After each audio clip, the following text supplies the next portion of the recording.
guys. So I decided to help everybody get on the right track for the new year, especially because tax time is here, so y'all will have some monies to start actually saving. A lot of people have saving goals, whether it's you want to buy a house, you want to buy a new car, you want to start a business, you want to save money for your children so that you have something to leave on to them. Whatever the situation may be, I want to be the person to help you make it happen this year. So I'm going to tell you how it works. So I know you see that I have these envelopes in my hand. The way that it works is you can save $10,000. Yes, $10,000 in 100 days by simply using these envelopes. I know it sounds like it's made up, it's not true, but I'll basically break it down to you on how it works. So you number each envelope from 2 to 200. So as you can see, I have my first envelope with the number 2 on it.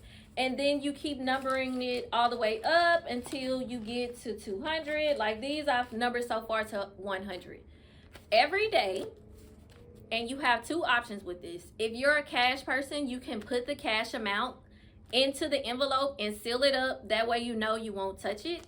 Or if you're more of a card, transfer type of person, all you need to do is each day you still have your envelopes.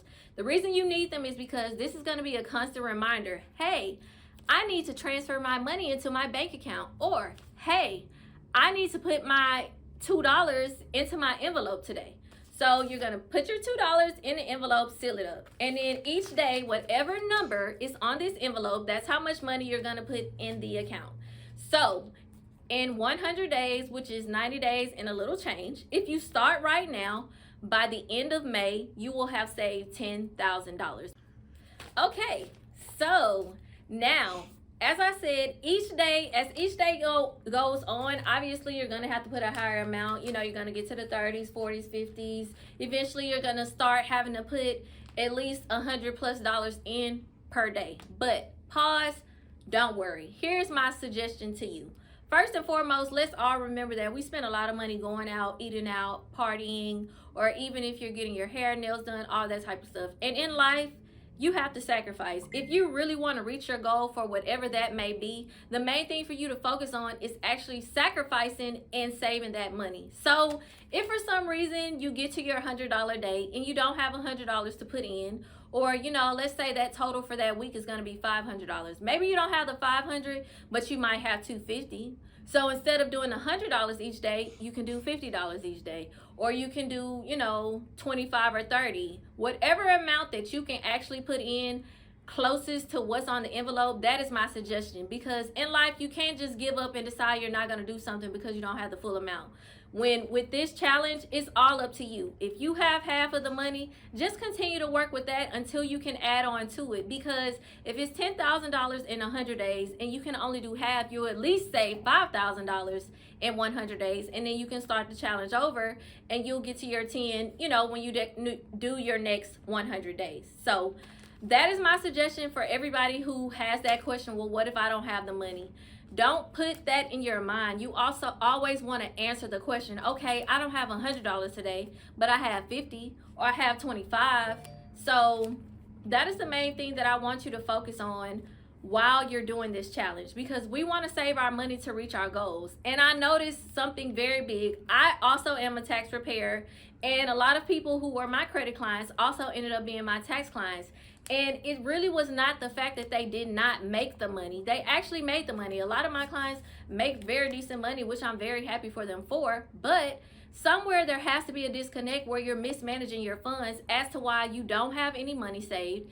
Anytime something happens as far as you getting sick, you have to take off work, you lose your job. As soon as that happens, people's accounts start to go into collections. They can't pay their bills, and that reason is because you're not saving your money. So you want to look at this as a potential emergency fund so that when life happens, you'll be prepared. We all know that when the pandemic happened, nobody was prepared for how it affected people. Thousands of people were laid off, had to get unemployment and all that kind of good stuff. So just look at this as your emergency fund so that if something happens again, you know that you have money to fall back on for you and your family. You don't have to be put in a bad space. So get your envelopes.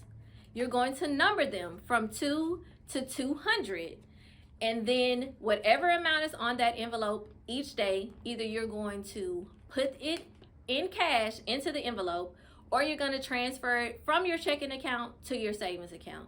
If you have a problem with touching the money that's in your savings account, transfer the money from your checking account to another account that you don't have a debit card to, or it's hard for you to access the money that is in it. Because again, everything is in your mind. So you have to play tricks on your mind sometimes so that you can reach your goal.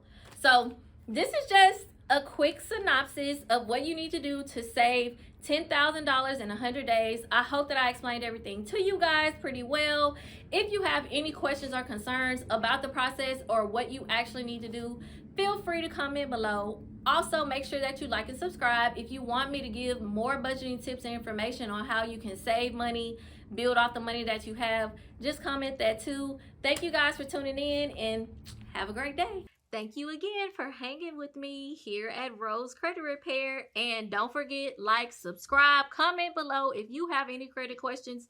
I'm going to be answering them myself in the comments. So you know what to do. Until next time.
Thank you again for hanging with me here at Rose Credit Repair. And don't forget, like, subscribe, comment below if you have any credit questions.